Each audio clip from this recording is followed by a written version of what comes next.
there's a lot of challenges, it sounds like, for teachers, for educators these days. And so, you know, to motivate us as future teachers or current teachers, what kind of like gems of wisdom would you like to offer us to kind of get us motivated, get us excited about going into the field of education?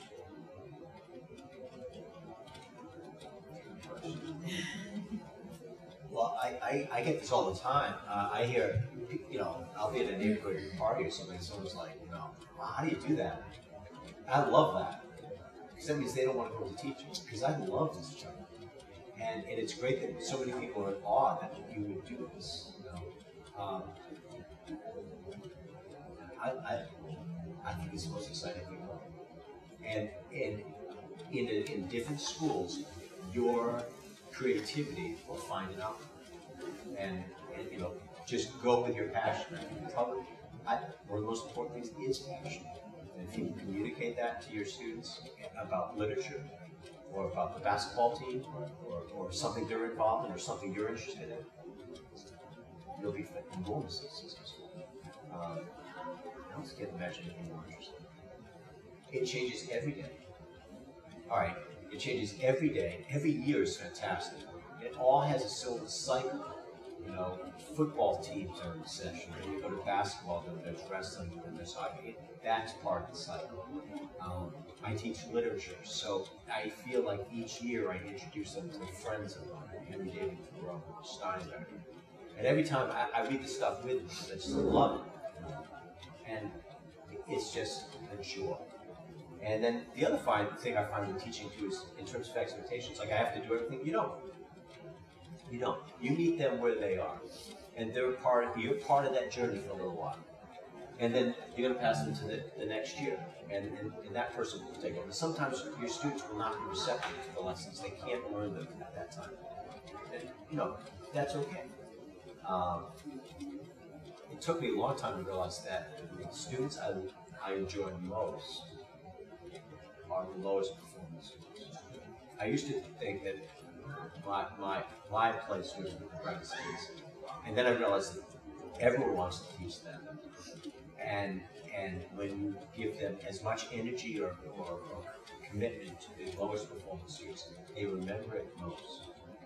And it's just enormously important. But yeah, no, I mean, I don't think it's a tough sell going into education. I think this is great. You know, I think keep the doors locked and see what happens.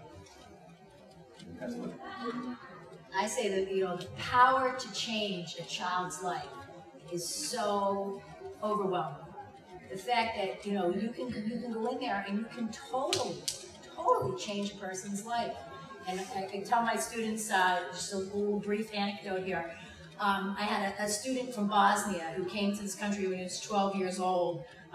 He was almost killed in Bosnia. His family narrowly escaped the massacre at Srebrenica. I got him as a sophomore, a kid, head down on the desk every day.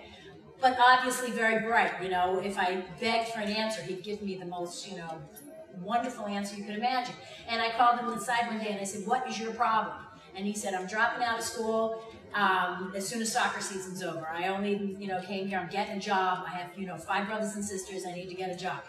I said, "You're absolutely not dropping out." And I worked with this kid, and other teachers worked with him. It turned out, when I watched him playing soccer, I noticed he was really fast. He ended up going on to be, again, to stay in school to run track. And you can find all these little niches that, you know, you have to tap into what your kid is good at, you know. And this kid was good at track. He went on to become a state and New England champion. He got a full scholarship to Phillips Andover, and then a scholarship to Wheaton College. And he now works for the CIA because he said, if I ever got an opportunity to change the world and prevent genocides, I'm going to do that. You know, this is a kid that you know, comes back to me and says, "You know, Barile, if it wasn't for you pulling me aside that day," you know, and it's a very, very powerful thing that you can change a kid's life like that. And then I have students who I meet on the street who I don't even remember their name, and they'll say, "You know, when you said this or that to me in class, you changed my life."